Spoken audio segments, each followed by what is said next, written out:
Hello, everybody. Welcome to the first of what will hopefully be many Kryix Calling All Hero tournament preview, breakdown, podcast interview. Format is silly, something like that. Today, I am here with caster, e-girl, Calling All Heroes mascot, some would say, Cassie, aka CeeBee. My name is Ben, and I'm going to be taking y'all through what happened this weekend in Calling All Heroes. E-girl and Calling All Heroes mascot. I will wear both of those labels proudly. Hell yeah. I mean, you have you have kind of been the face of the tournament circuit. I shouldn't say like I'm trying to be, but like I've just been vocally supporting Calling All Heroes because it's always been like a goal. Like once I started like catching a little bit of wind as a caster, I was like, that's my goal. Even if I had like magically gotten offered an OWL contract like tomorrow, I still would have wanted to do Calling All Heroes first. Like it's just that important of a program to me. So I'm happy to be so closely associated with it and to continue to shill for it. Yeah, absolutely. Whoops, I have already messed up my thingy. First, what this weekend saw, I think, fair to say, probably the most interesting Swiss stage that we've had in one of these tournaments so far.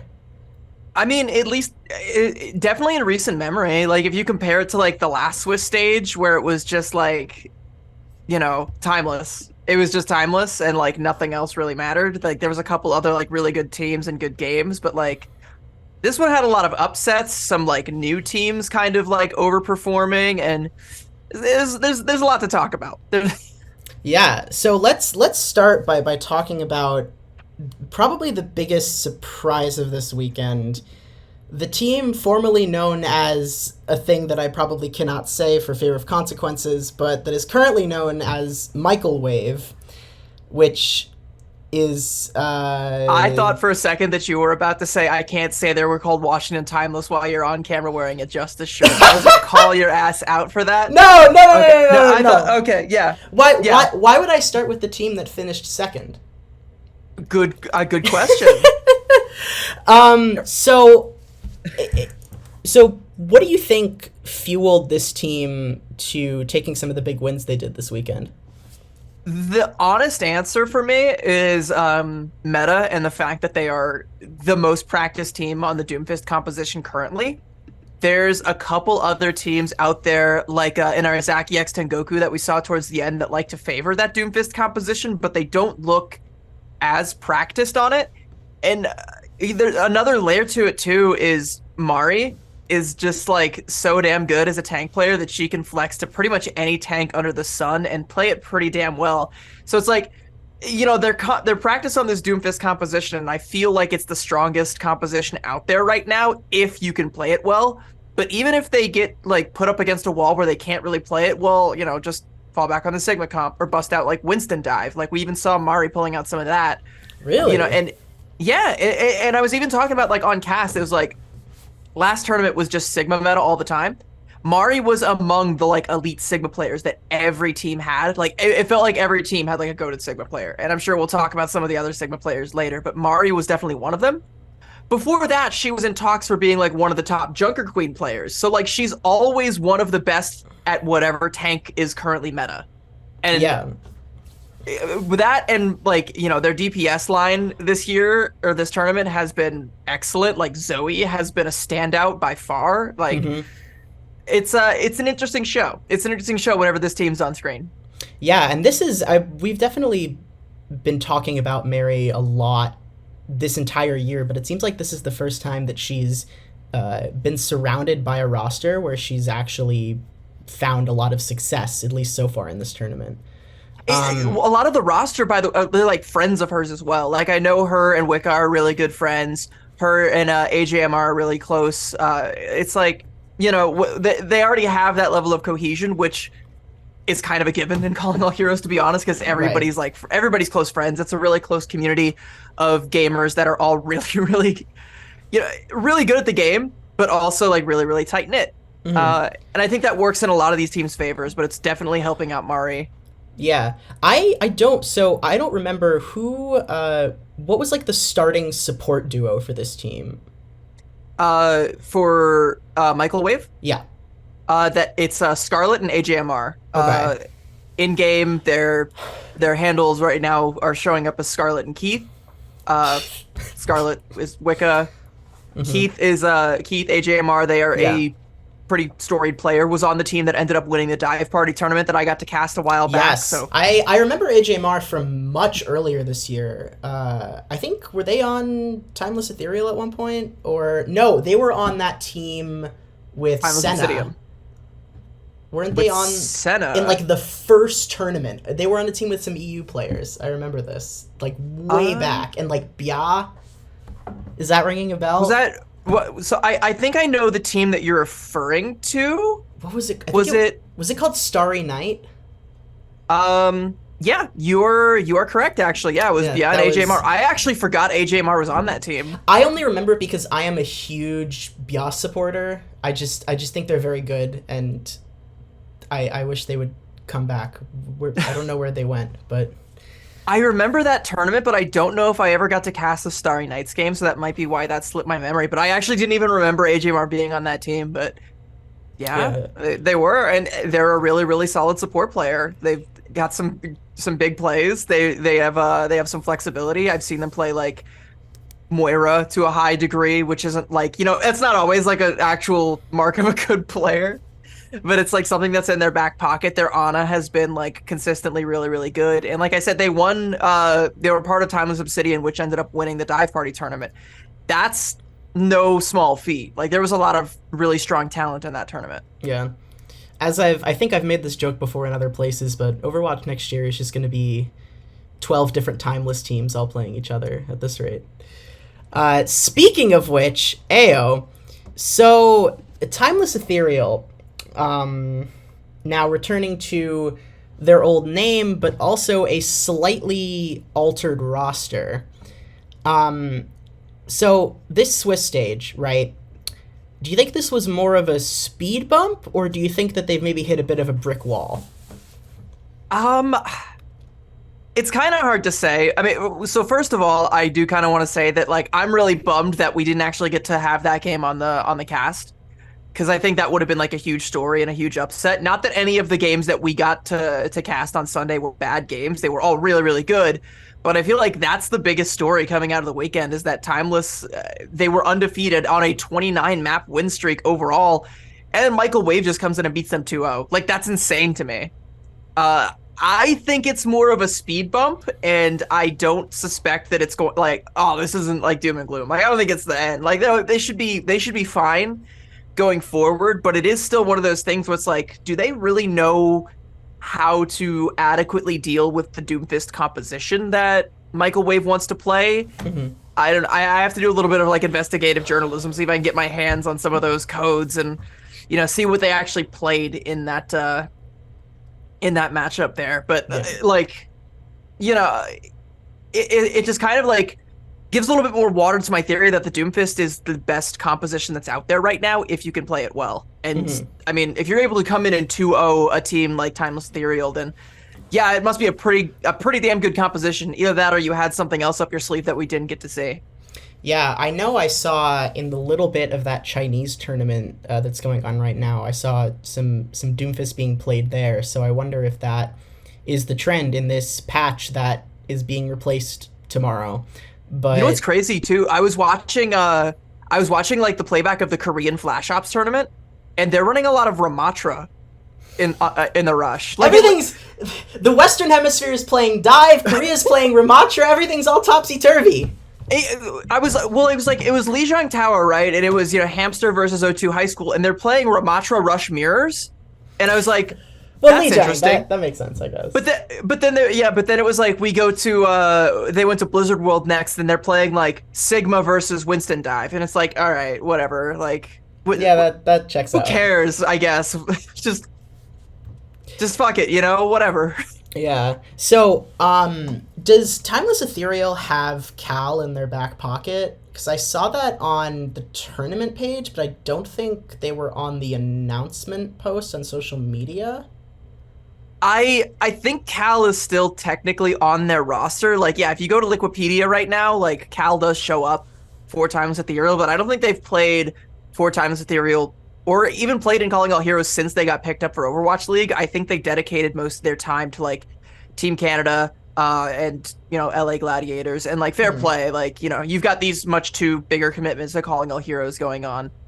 And then, of course, like their focus is going to be like finding a place in whatever the Overwatch landscape looks like going forward. And I feel like Cal has the talent to where they could always come back to Calling All Heroes if they if they're not able to find a home somewhere else. But like once you've touched Overwatch League, like you should have enough stock in your name to where you can find a contenders team, whatever contenders is going to look like, because we don't know that. Yeah. We don't know that shit either. Speaking of players that have tier 1 potential, so for most of this year, I thought... You have tier 1 potential. Yeah, I agree. I've been saying that for years. Maybe if they make Overwatch League for silver PlayStation players. I, for some reason, was under the impression that Wisps was like kind of a meme. They're really, really good on the Sojourn. Why did you think that? I don't know why. They were a meme? I don't know why I thought that. I must have seen something that somebody said about somebody, or I don't know. Okay, when you say Wisp, you're talking about like Wisp, NYXL Embers now, right? No, sorry, Wisps the player. Okay. Yeah, no, so I think Wisps caught a lot of slack because they were on NYXL Academy, which didn't end up doing all that well. It was like Wisps and Sheep, I think. Yeah. Just to clarify, not a meme as in they're bad. They're not. No. I just had not like watched their gameplay that closely until I think this weekend. And they are nutty on the Sojourn. They're a really, really strong hit scan player. What I think one of the struggles might have been, and I don't know if I should even say this because I'm not sure, to be completely honest, if it's true, because I might be misremembering. But I think it was just that like Wisp was like a really, really hard hit scan player and wasn't always like the best at positioning, and the whole NYXL Academy thing in Contenders just didn't end up working out. So like a lot of things kind of went wrong, and some of the players on that team have been trying to like rebuild their name in a way, but they were all really, really talented individuals and have found new homes, found new teams, and they've proven their own talents.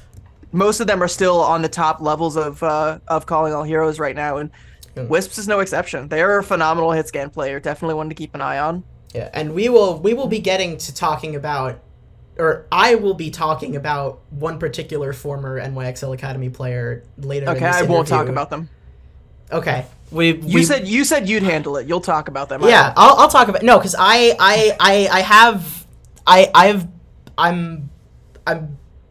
going to be conducting the hype train, I think. Okay. Timeless Ethereal also put themselves through kind of the ringer this weekend. Not only playing in Calling All Heroes, but also, and it was the same roster with Wisps subbed out for a player called Tristan, but otherwise 80% of the same roster playing in the Titans and Defiant Battle for Canada, where they came in 4th, beating like a bunch of contenders teams along the way, and playing a really, really close, down to almost the wire game with a team that had Owl players on it. A really, really impressive showing. I don't know if I call it down to like the one that I saw, the game that I saw. Like I tuned in for the Timeless versus Timeless match. I'm talking about I'm talking about the 3rd place match. Okay. They played against Seirin, which was that's the one with like Crimzo and Kuffa. Crimzo, Kuffa, Wub, Jolik, and Doomed. Okay. A very, very good roster. And that game was very, very exciting, but also Timeless Ethereal put up a hell of a fight in that match after already having played in three games. Let me stop here. You mean the Timeless Genshin Grinders, yeah? Sorry. Yeah. Timeless Genshin Grinders. Yeah, two totally different teams. One of them has Tristan on it. Yeah. Totally different. That's our identity. We're the same team just with a different hat. It's a Genshin Impact hat. I just wanted to shout that out because I thought it was just impressive in terms of having the endurance to do all that in one day. That's a lot. But also just to kind of once again demonstrate, like, there's talent here. Like, there's a lot of contenders talent here. Timeless Ethereal, WISP's, Sniper, Halo have all been, part of contenders or Overwatch League in the case of Halo in the past. I believe Z-Man also. Yeah. Z-Man also. Z-Man has like multiple top-ish like contenders placements. Yeah, currently playing for like Pirates in Pajamas right now. Yep. It's basically a contenders team. Is Timeless Ethereal, from top to bottom, like that's just the level of their talent. And even though I don't know if Bun has played on any contenders teams, I mean, she has on NYXL Academy. Was she before? She was on. I'm only seeing NYXL Academy before. She was on Sleepover Party once, and I'm just looking at Wikipedia. She played in A sides and B sides last year. So okay. So was it? Yeah. Okay. Yeah. Actually, she played on a team with. She played on a team with Boat and Nos. That was the DPS line. Bun, Boat, and Nos. Sleepover Party is one of those teams that's been in and out of contenders. I remember I'm pretty sure I casted them in an open division one time, so that's why I sometimes gaslight myself and forget that oh yeah, they were. So I see that I'm like, yeah. Is that A sides and B sides also had 50 million teams. So, but yeah, to get back to the main point is Timeless Ethereal, they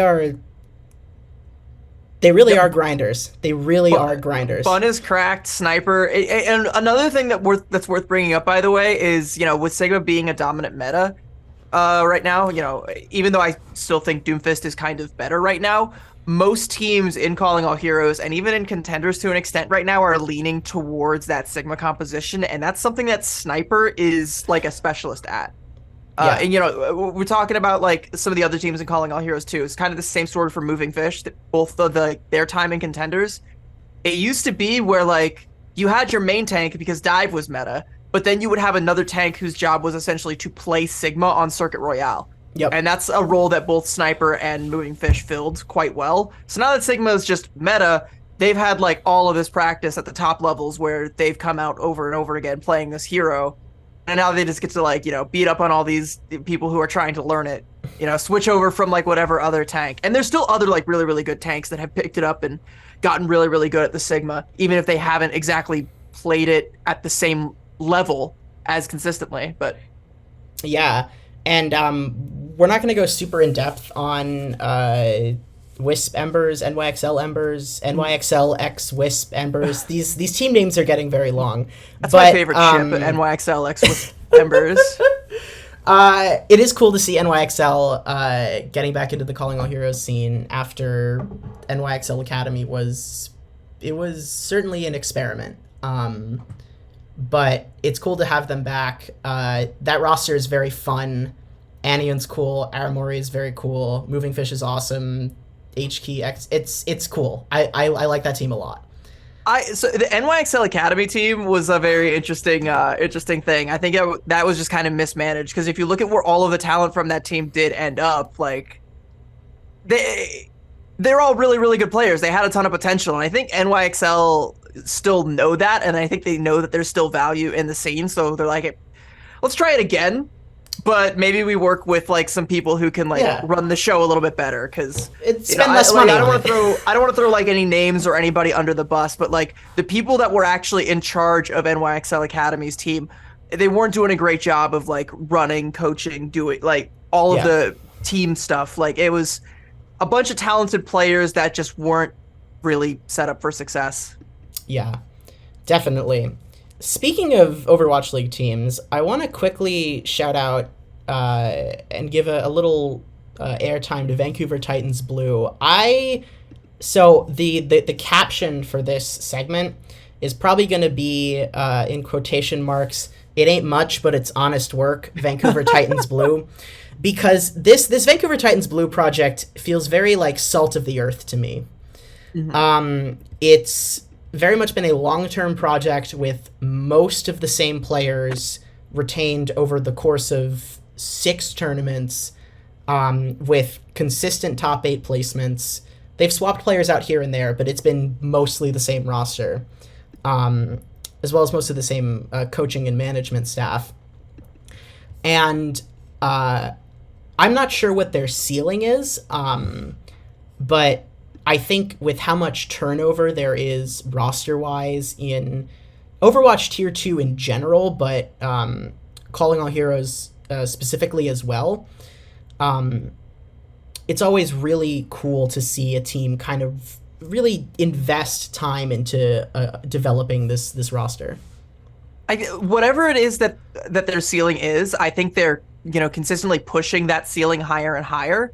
You mentioned like consistent top 8 finishes. I mean, this time they're finishing 5th, and I feel like, having watched some of their games and watch back even some of their replays, they're getting better as both players and as a collective. And I think if they keep up at this rate, there's always a chance that they do end up being like one of the top teams in Calling All Heroes. I talked recently with Claire, by the way, and she honestly believes like they have a really, really decent shot at placing really, really well in this tournament. They think that, even Michael Wave, who they did play in Swiss, they're beatable. We just have to change a couple things that went wrong when we ended up facing them. Michael Wave also proved that, Timeless Ethereal, they're beatable. Drainers, they're beatable. If you, by the way, Vancouver Titans Blue beat Fable. That was another thing that kind of like slipped under the radar and happened off stream. That was another kind of big one for me. Because that means that the dating each other DPS line, right? I love it. Listen, I love that. It's awesome. Aramori and Crimzo did that in Flash Ops. Like, why does it always have to be supports? Let DPS players. Listen, it's like if I'm going to war, I'm gonna fight twice as hard if I know that my partner's right next to me, because I love them and I will die for them, and I will. So we take. But no, they beat Fable. Just don't feed for your partner. If my partner tells me to feed, I will feed. They beat Fable, and that had to have been like a Sigma mirror right there. If they can beat a team like Fable in a Sigma mirror, then I think that there's a lot of upward trajectory for this team in this tournament, and possibly even going forward, if they continue to like whatever the next meta is, if they figure it out and become one of the better teams at it, they've got a real shot. Yeah, who knows who's going to be good at Malga? I don't know. I suspect Mari will probably be good at Malga. That's Mari, someone, and probably KSA. Those are probably the only 3 locks. In that order. In that order. Yes. In that order. Absolutely. So I want to also talk a little bit about some teams that didn't make the top 16. So there is a team with some very popular people on it, and some folks who might be looking at the results that this team had, not just in this tournament, but also in the last couple of tournaments, and might be a little bit confused. So, CeeBee, can you explain what's going on with Kunoichi, with this team with SK and Barcode and Eevee? Like, what is keeping this team kind of out of making these top cuts? So I wish I could give you a definitive answer, because they haven't been on broadcast in a while. We haven't been paying as much attention to them. My answer is purely speculative, and I think it's, and this is, by the way, no shade at anybody in particular, I think it is because of their current backline situation. I think it's because they have Skiesti. Who, No like, shade listen, at anyone in particular. no, Proceeds no, to no, no. shade a particular person. No. CSD is a phenomenal player. Her Mercy is insanely good. The problem is though, like when you're gonna have one trick on your team, you have to try and play in a way that's going to accommodate that. And I've even talked with their coach a couple times, Coach Kobe, to see like, hey, how are you like overcoming this? And what he told me was he's trying to get her to like pocket barcode and try to get a bunch of value that way. And it's like, that works, but we're trying to find a way to subvert the meta rather than adapt to it because they can't really adapt to it with an SK CSD backline. What are they having SK play alongside CSD Mercy? I assume it's gonna be Ana or Baptiste. I don't really like I said, I haven't seen them play on broadcast, so I don't know what their composition is. I just know that they're either going to have Skiesti on Mercy and have to try and play around that pick where they're pocketing a hit scan or pocketing a Pharah or an Echo with that Mercy and have SK try to pick up the flex support thing, or they're having Skiesti play something that she's not the most comfortable with against teams that are against backlines like Scarlet and AJMR. Like that's like tough. Again, I love Skiesti. I've met her in person. I love her. She's a great player. She's great at what she does, but I don't know if what she does is what's going to work out for the team right now. And I think, this is also kind of a speculative thing, but I also kind of feel like since that team is mostly made up of content creators, I think they are mostly focused on just making their content. They still want to play, they still want to compete, and they still want to have fun together. But I don't know if like placing well and winning this tournament is a priority the same way it was like first time around. Otherwise, I feel like they might, try to pick up another support player that can be a little bit more flexible. Keep Skiesti on the roster for times where you're playing like, some of the lower ranked teams, some of the easier wins, or, times where you do want to bring in that Mercy pocket. If you ever want to try and adapt into like a Pharmacy style, or if there's a situation where that pocketed hit scan might work, like a Watchpoint Gibraltar kind of situation, I think she'd be great for that kind of role. But whatever it is they're doing now, it's like, it's not really working out. It's not.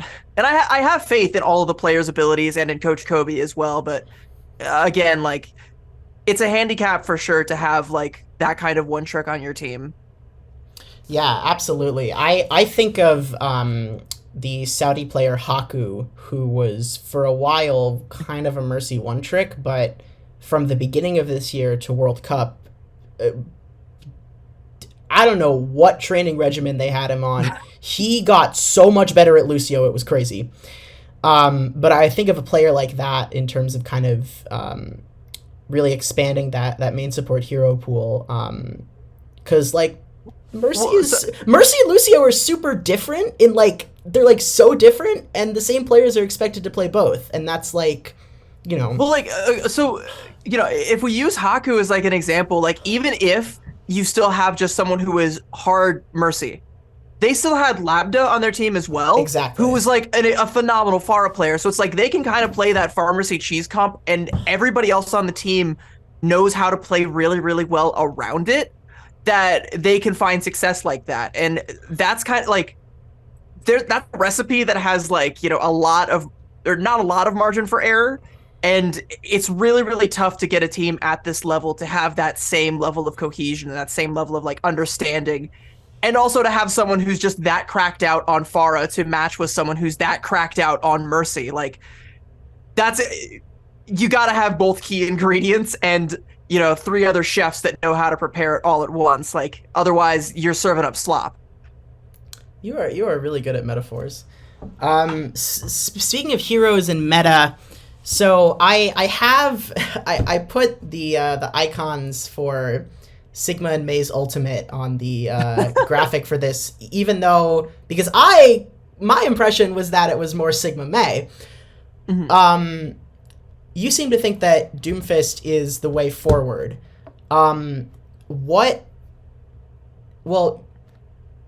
Briefly, like, what do you think is the main reason for that? And then how do you think the teams that prefer Sigma might try and adapt to those Doomfist comps? So I think Doomfist is the way forward specifically because it plays so well into the Sigma composition, and I think if it is played well, once people have it figured out, it's kind of hard for the Sigma to really get any value. Like, so the Sigma composition, right? The way that it plays out, and I spent like the past couple weeks like studying this to try and find out exactly like how it should be broken down. So in like a Sigma mirror, right?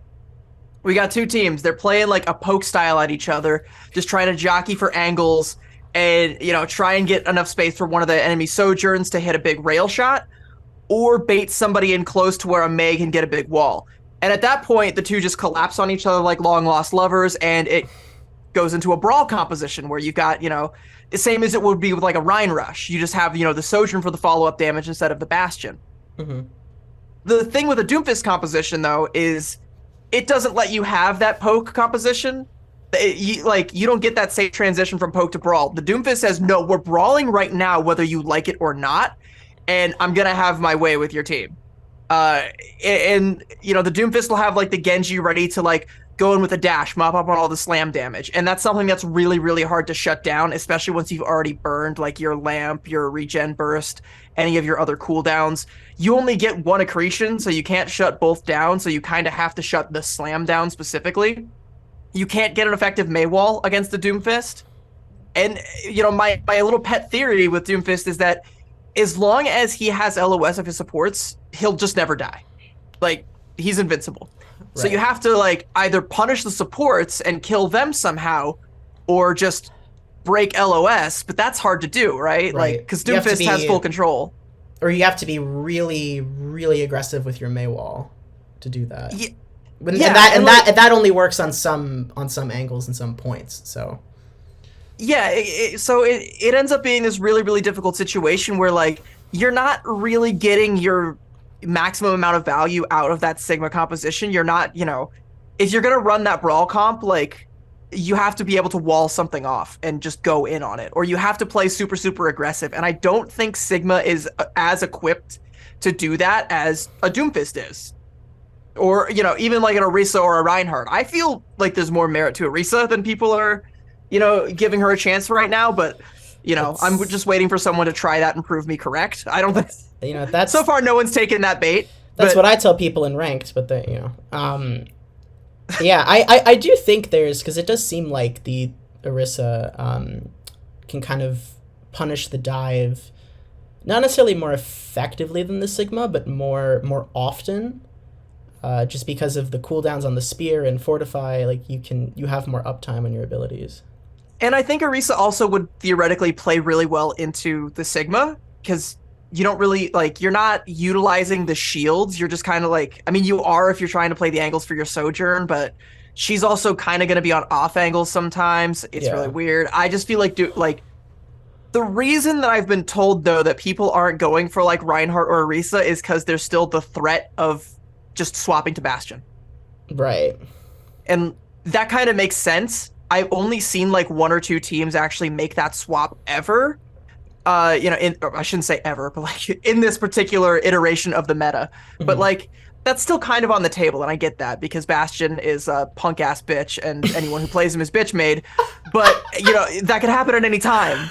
It's something that anybody could, like...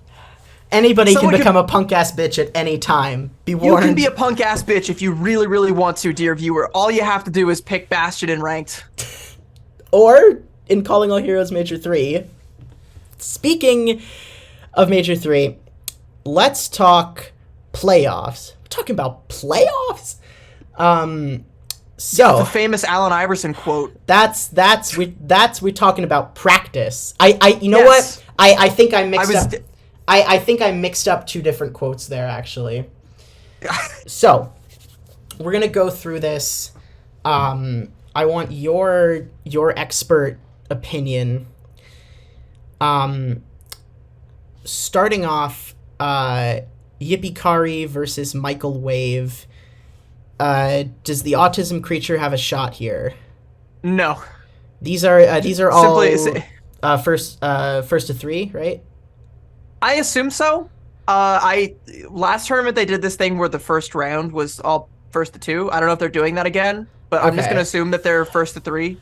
All right. Let's just say it is. You think so? 3-0, you think? Yeah, I'm thinking 3-0. Like, I'm really glad to see that Yippee Carry made playoffs this time around. Like, great job for them. But I still like look at the rest of the people who, qualified the rest of the top eight, and I'm like, they still feel like a tier below Yeah. the rest of them. I think they have a lot to prove. So, if they could take a Yeah. couple maps off of Michael Wave, whatever they're feeding Yippee Carry, if that happens, bottle it and sell it. That's So let's run through these first round matchups. This one, I hope this is the match that's on broadcast. Vancouver Titans Blue versus Drainers, or it should be. Valiant Drainers Blue Bad Blood, or Chengdu Drainers. I don't know what they're called. Drain Gang. Who do you have taking this one? Who do you have taking this one? That depends a lot on what Drainers play. So, okay. I want to talk about Drainers real quick. This is going to be a fucking tangent, but I don't care. So, I got debated, right? When I was going through like all my pet theories about the meta, I DM'd Kindred specifically because I was like, people might try and play Ryan as this, and if anybody's going to do it, it's going to be her. I DM'd her, and she was like, yeah, I'm playing Ryan. And then I talked to Wicca, and I got some scrim codes of Michael Wave versus Drainers, and I was like, cool. And Drainers were playing Reinhardt in that scrim, so I was like, okay, they're one-tricking the Reinhardt composition. Who would have thunk it? And then they come out on match day against Michael Wave, and they mirror the Doomfist comp and do okay with it. Mm-hmm. Like, well, they sort of have Senna and Par are both like mostly hitscan players, right? I'm not too familiar with like Par's hero pool, but for the most part, it looks like Par is mostly their flex support though, because I know, or not flex support, flex DPS, because I know Senna is like hard hit scan. Yeah. Like that's just like what she excels at, yeah. And Par has shown like a pretty competent Genji so far. So. Pretty solid May as well. So they have Senna being on like either Symmetra or Sojourn duty. Mm-hmm. So if Vancouver Titans Blue, is able to kind of figure out do you think they'll be able to figure out a way to play Sigma Comp into Drainer's Doomfist dive? I'm gonna say yes. Okay. I think if Drainers come out on the Doomfist and play that for like most of the match, I think Titans Blue have a shot. If Drainers come out with the Rhine Rush, all bets are off. That's a little bit more tight though. And like I'm tempted to say that either way, I'm tempted to say Drainers take it 3. I'll say 3-2. Oh, I was about to put Titans 3-2, but no, I still think Drainers 3-2, just because like all right. Drainers are still a top team. Aside from the loss to Michael Wave, they still I don't even know if they lost another game throughout the entirety of it. I'm pretty sure. I'm not sure, but I think I can pull up the standings right now. Yeah, let's move to the next match, just in the interest of time a little bit. NYXL Embers, which is a name, against Inarizaki X Tengoku, which I think from you is a Haiku ship. Someone in the production call said that, and they looked it up and they were like, "God damn it, yes it is." So okay. This seems like an NYXL win. I think so as well. I think that one's gonna be a 3-0. Because in Arizaki X Sengoku, they look pretty good with the Doomfist composition, but NYXL Embers also looked pretty good with the Doomfist composition when they came out playing that as well. So I think they understand how to play it, and I think they also understand how to beat it. So yeah. Fable versus Timeless Ethereal. Would I be crazy, or would you think I was crazy if I said that I think Fable takes a map here? No, I think Fable definitely take a map here. Because, like...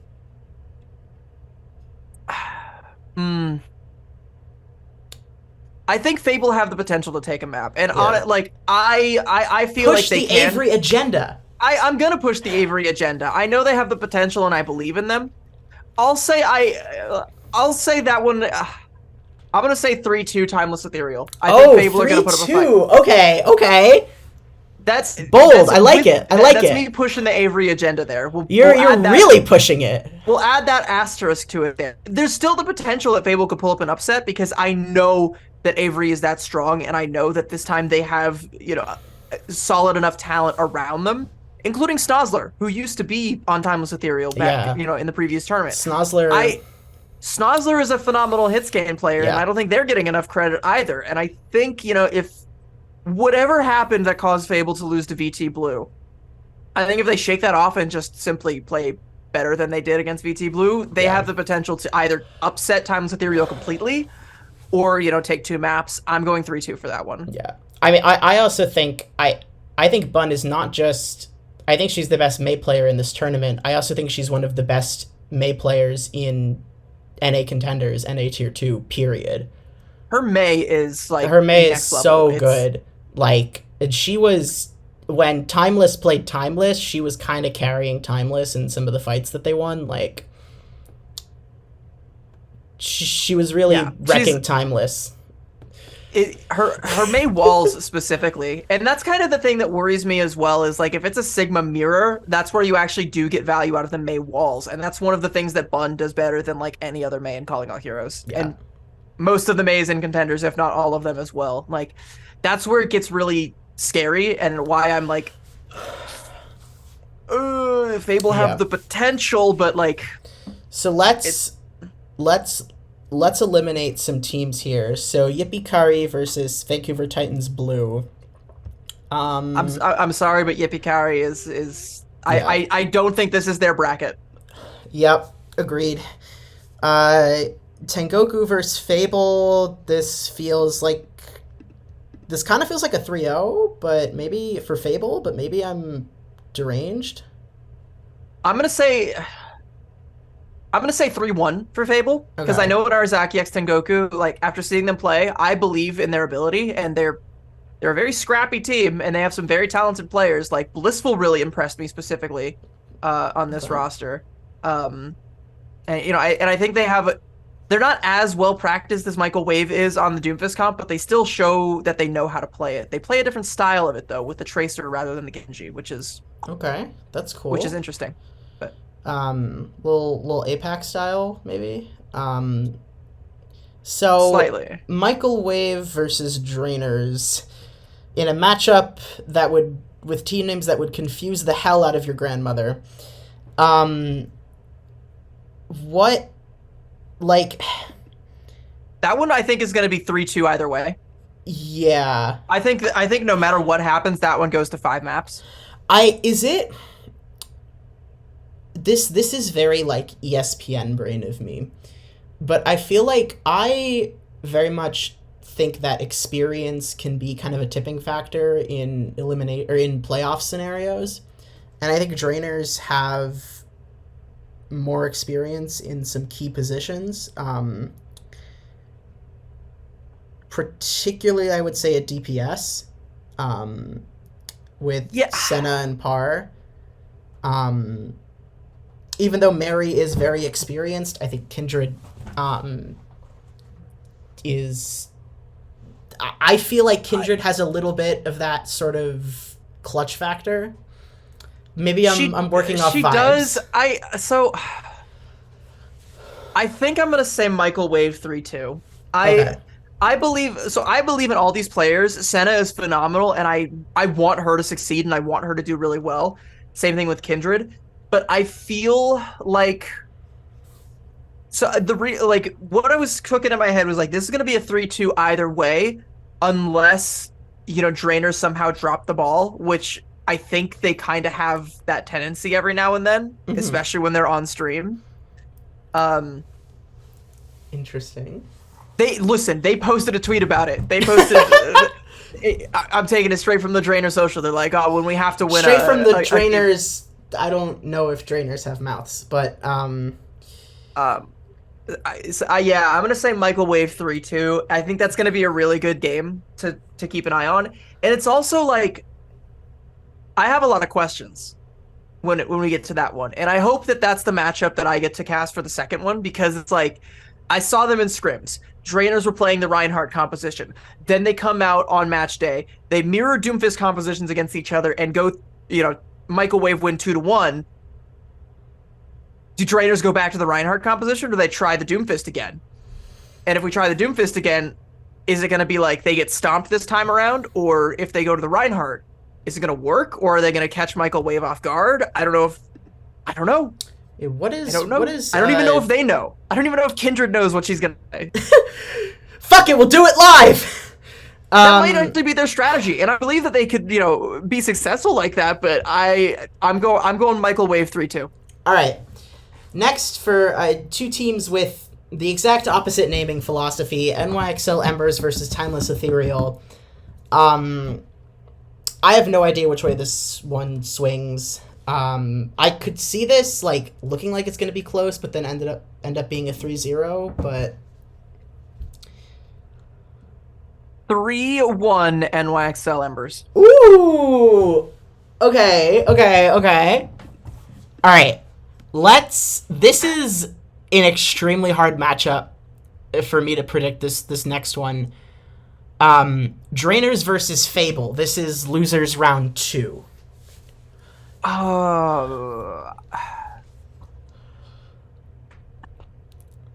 My heart is saying Fable, but my mind is saying Drainers. I think that's... Here's the thing. Fable are on the cusp, right? They have to do good and they have to get circuit points. Otherwise, a team like Vancouver Titans Blue might overtake them. So I want them to succeed and I want them to do well, but they're going to have to pull out some upsets. Like, that really sucks that we have this bracket where they're going to have to go against Timeless Ethereal first and then Drainers. Like, they don't even get, to beat up on an Arizaki or, get their revenge against the Vancouver Titans. Some of these teams that you're like... We did predict them beating Inarizaki in their first losers round. But I do agree. They do have a tough road. I think this definitely feels fumbleable for Drainers. I'm interpreting your words as being a 3-1 for Drainers. I think that's about what I would say. Yeah. I'm thinking 3-run Drainers. I'm putting a lot of faith in Kindred's silly factor, we'll call it. She's gonna roll out on Wrecking Ball. Honestly, if she did, I don't even know that I could realistically be surprised at this point. Fuck it, This is my life now. Yeah, sure. Kindred Wrecking Ball, who cares? Fuck it, we ball. All is life, so fuck it, we live.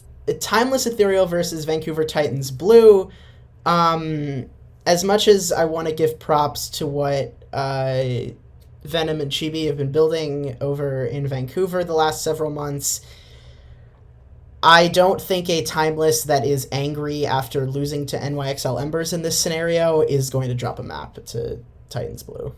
I kind of agree. I Titans Blue, they're cooking and they're getting better, but I don't know if they're there yet. And you were talking about how great Timeless Ethereal did in the Battle for Canada tournament.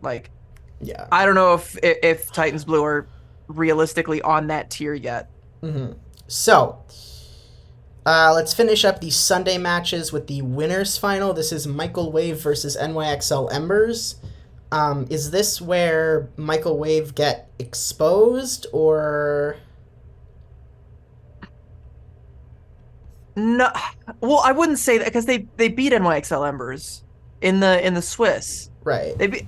So, I don't think it's where Michael Wave get exposed. I think it's where it kind of puts it all on NYXL Embers to try and one up them. And Moving Fish has a good Doomfist as well. Mm-hmm. So they can match that composition, and we did see that as well, but it's it didn't get the job done completely. Yeah. I could also, I could totally see, I don't know if they did this during Switch Stage or not, because I wasn't able to watch those off-broadcast matches, but I could totally see them playing, Doom Dive with, a Kiriko. just because I know that that's very much one of Anyun's best heroes, along with Diana. But So I don't think they're gonna pull that out because it's like you. So okay, going back to meta. Like so with the Kiriko, the problem is like the heals have travel time, and if you teleport in with your Doomfist, what are you doing? You're going to die, you madman, you psychopath. Don't do that. You can't realistically, like, you can't play her in place of the Brig because then you're just kind of leaving your Ana like high and dry, especially if the enemy team just runs Genji. Like, yeah, your Ana's just gonna die over and over again. mm-hmm. And you know, Kiriko losing Brig out is kind of weird. Yeah, like it's a very survivable backline, but you know, unless you're going up against another Doomfist dive, you don't really have to worry about your backline being pressured. Because, like, you know, most teams are going to be playing that Sigma, like Sigma May Sojourn. Well, that was that was the caveat I was thinking is I could see them playing Kiri Doom Dive against Ana Doom. In that case, like, maybe just for the survivability factor, but you're still, like, you got to kind of think of it this way. Like, if the supports are being harassed at all and, like, the Kiri's supposed to teleport to safety, first of all, where's she going to go? Right. The Genji and the Doomfist are both, like, in, so it's going to have to be, like, to the Sojourn, which, okay, cool. But, like, now the Brig's just kind of on her own, so yeah. I guess I'm also thinking of, I remember... And you also, like, anytime that the Kiriko is not in a place where she can LOS the Doomfist and give him consistent heals, he's going to die. Like, his life is on the clock. So that's, I'm also remembering... I remember Hangzhou Spark would... on like hybrid maps, either Lexa or Pineapple would take these kind of aggressive wide flanks as Kiriko and sort of go for the back line and then teleport out back to their team. What Terror used to do when the hero first came out. Yeah, I remember being in the crowd watching Lexa do that, and it was like, what? So I'm not sure if that's something that this is just my complete speculation, but I'm gonna mark this. You think this is a 3-0, a 3-1 for Michael Wave? Like, against NYXL Embers, I'm gonna say 3-1 for Michael Wave. Okay. If there, like, there's a lot that I could end up being wrong about here. I think that's another one of them. It's so like, a team like NYXL Embers with that much talent, you know, they're gonna be ready. Yeah. So let's move on to the Saturday matches. Let's finish up this bracket. Losers semifinal: Timeless Ethereal versus Drainers. The DPS firepower in this match is insane. The tank matchup is insane. Who do you think comes out on top?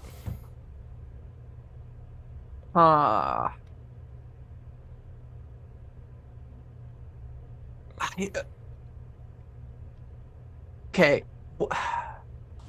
This one's tough. Because, like, so I'm seeing a way... I see a way forward for Timeless Ethereal if they want to take this particular road, but I also don't think it's a guaranteed shot, and I also don't know, like, what if they sub in Sawhill and play Winston Dive? Or Doomfist Dive. Or, you know, Sawhill's Doom is nasty, isn't it? I've seen a little bit of it in scrims lately. I think, like I only saw Sawhill subbed in for, like, one map, so take that with a grain of salt. It might have, I don't know. I don't really know. I bring up the Winston Dive, though, because I think it's a good... It's underrated right now. Some teams are playing it, and I think it actually does work well as a counter to the Doomfist Dive. I think that he plays it sometimes. But that's only if, like, Drainers go that route. If Drainers go... Like, it's so hard to pred Drainers. Yeah. It's so hard because, like, I don't know what composition they're going to come out here with. They really are like the Chengdu Hunters. They're just completely silly champ. They're all the best of, like, the London Spitfire x Chengdu Hunters of, like, all of that chaos and bullshit wrapped into one adorable panda. It's or Ram Witch Avatar. was trying to remember. Sure. I was trying to remember what Sure, animal. yeah. No, Kindred's VTuber. Yeah, I'm a big fan of the James Cameron Avatar film, so I love it. Yeah. And the mantra. Love all of the things that you said there. I don't feel confident about any of the games that we predicted for Drainers, by the way. Like, they're just too silly, champ. I think I'm going to pred Timeless Ethereal 3-0 just because it's late in the bracket, and I think that's where Timeless Ethereal are going to show up the most. Mm-hmm. I agree, yeah. That's where I think maybe some of the choke factor for Drainers might come into play the most, where, you know, it might get a little bit too deep in the tournament for them to switch up something that's just not working anymore. Mm-hmm. So now we have NYXL Embers versus Timeless Ethereal rematch. We predicted this as a 3-1 in winner's bracket in favor of NYXL Embers. That was a spicy take. I'm surprised we just glossed over that one. Yeah, well, I was I just figured that Timeless would see it and, like, at some point, and, like, you know, it would, you know, the drama would generate itself. But I'm gonna go back and correct myself really quick. Not correct myself, but, like, double check, like, if they did play each other in Swiss and see, like, what happened. We're not changing. I'm not going back and changing any of the preds that we've made. No, don't change the preds. You made this bed, now lie in it or die in it. Yeah, I know the only actual loss Timeless Ethereal has so far is to Michael Wave, but they didn't play NYXL Embers. Wait, yes, they did. They did, and it was 2-1. Well, that could go. I mean, that could go anyway. And it wasn't on stream, so I don't know what they played. It could go in either direction. Yeah. I'm putting a lot of faith in the talent. They could have both been playing Roadhog. They're all about that base. I have a lot of faith in the talent that NYXL Embers both has and that they've signed. I think X10 has been a very underrated DPS player in the past that people are kind of starting to pick up on. I think signing Anyun is absolutely insane, and she did a great job, you know, in the matches that we did get to see her on stream. I believe in NYXL Ember's potential, not necessarily more than I believe in the dominance of Timeless Ethereal, but, like... You think this is a 3-2 this time for Embers? I think so. Yeah. I think so. Was NYXL Embers playing... Was Aramori mostly on the bench, or were they playing... Did they play any double flex support? No, I don't believe so. And again, like, they were only on stream for the one match, and they had Anyun and I believe Poryu. I don't remember if it was if Poryu was under a different name while they were on. Does, like, the BAP Zen or BAP Ilari have any legs in this meta, or do you think that's a relic of the past? I think it still does, because, like, that's what Saudi Arabia won World Cup with. You know, they were playing a lot of that Bapi style, which, you know, if they have a strong enough double flex support backline, which, you know, Anyun Aramori, I think they could... Aramori, that's their ship name. Anyun and Aramori, I think could pull that off.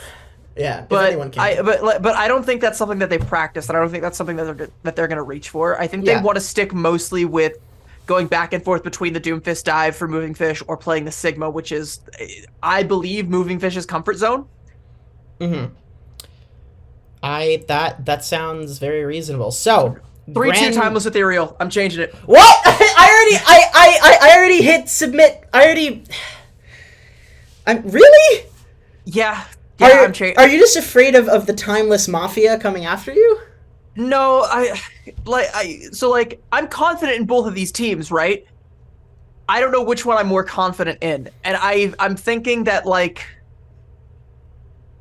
I'm just thinking, like, Timeless Ethereal. Like, Buns May. God, that's a really good point. But, like, Buns May, I think, is, like, enough to tip it over the edge for me, honestly. Because, like... Plus, like, honestly, like, Moving Fish is I think a phenomenal Sigma, a great diva. They have not hit the same peaks this year that they did playing for Redbirds last year. And I don't think that's on them as much as I think just like that's just been the results that we've seen. Okay, look at like roll to roll. Sniper and moving fish for the tanks. Who do you like? That's pretty even, right? Especially on Sigma, I think. Yeah, yeah.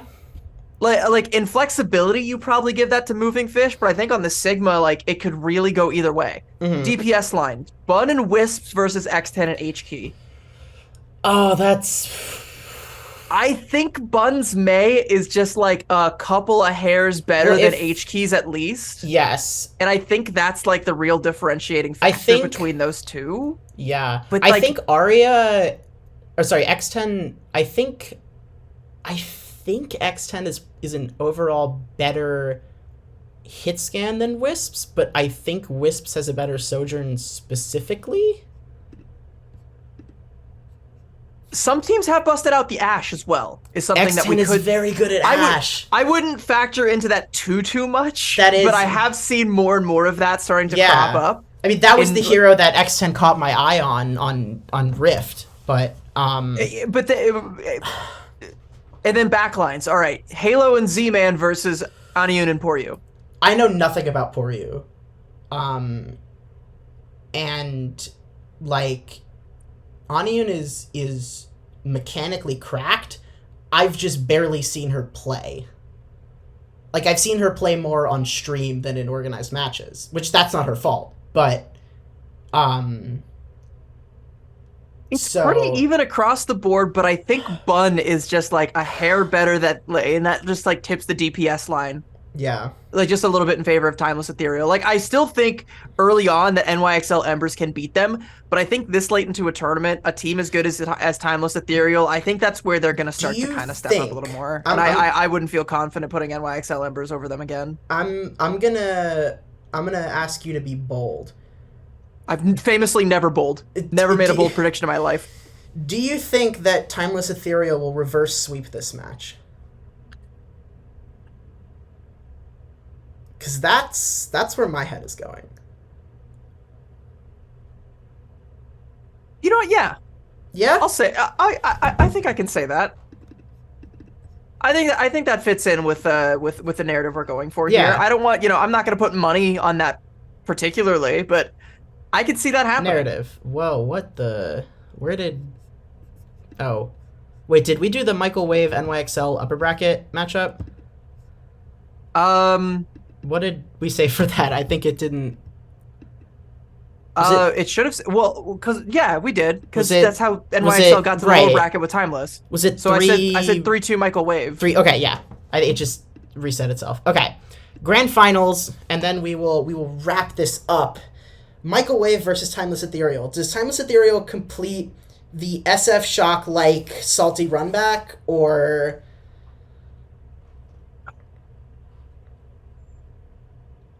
Because I will also say, does Michael Wave have coaches? Because Timeless Ethereal's coach is Danny from Washington Justice, and SNR from Trick Room, right? They have Chimanzi, who I have not heard of. No offense to Chimanzi. Timeless Ethereal has owl coaches. And I know, like, Brennan Hook's infamous, ominous fog of coaching staff. But that's a reference to a very old Flat Chat episode from like 3 years ago. But I feel like that could be something that pushes it over the edge for Timeless in a rematch. Just prodding and baiting. I think Michael Wave win it. Really? All right. I think it's going to be so. Do you think it's closer than their first match? I think 4-2. Assuming this is a best of 7. I have no idea if it is. You would think I would know that, but I'll put this. I mean, I think the map score matters less. I'll put it as a 4-2. If it's a best of 5, we can say that it's a it could be a 3-1 or a 3-2. It's a little but Michael Wave, AT on HRT taking Major 3. That's your prediction? That's my prediction. Had to sneak that in there. I have faith in Mari's flexibility and overall in their Doom comp. And what percentage of this is based solely on Mari? Be honest. Well, like not all of it. Like there's 60%. I'll say 40% on Mari. I don't want to put 60% of the weight specifically on her shoulders. I know, like I think she's really good. I'm baiting you. But I think she's really good. I think her flexibility and her prowess on the Doomfist composition and her ability to fall back onto whatever else works. I don't think Michael Wave are gonna need to I don't think they need to learn the Sigma composition. I think they could just pull that out if they really needed to. Like Timeless Ethereal, they need to learn to play a dive comp if they want to match Michael Wave, or they need to learn to counter it, which, those Owl coaches better come in handy if that's what you're gonna do, because you got 2-0'd last time.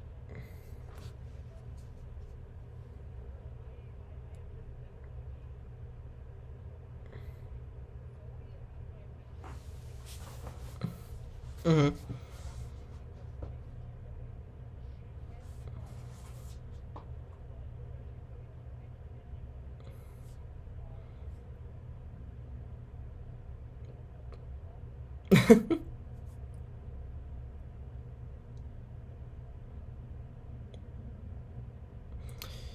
Yeah, I mean, as much of a bun enthusiast as I am, I don't know if you saw that picture on Twitter where it was like, I have a cat named Bun, I have a cat named Bun, I am a cat. Yeah, it was really... I saw it. Did they think it was serious, or what did they...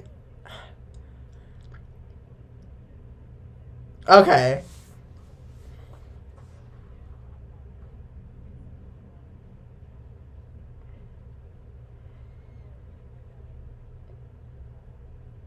It didn't fit.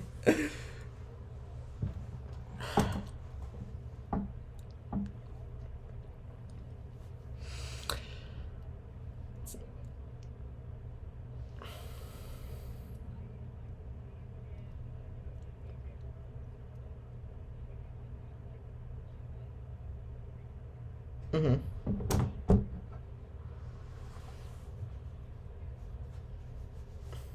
Is her arm still... Yeah, you are... I just realized you're predicting a team whose main support player has one functioning arm to win the tournament.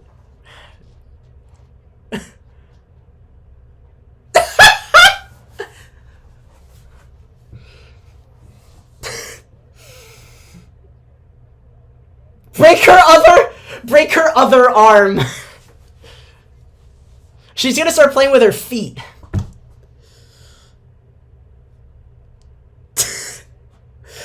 Stop. Why?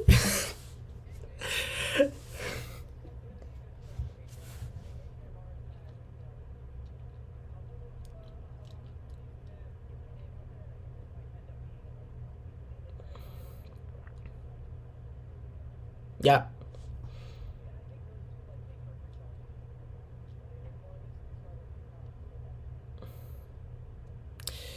I hope that they do. All right. This has been a very long first Kryix interview, podcast, tournament preview, but this tournament I think this is the most excited I've been for the second weekend of a Calling All Heroes tournament, because it feels like we have the most parity that we've had all year. At least in terms of or at least in terms of the team that has won everything lost. Georgia losing, Timeless Ethereal losing on the same weekend. Crazy. But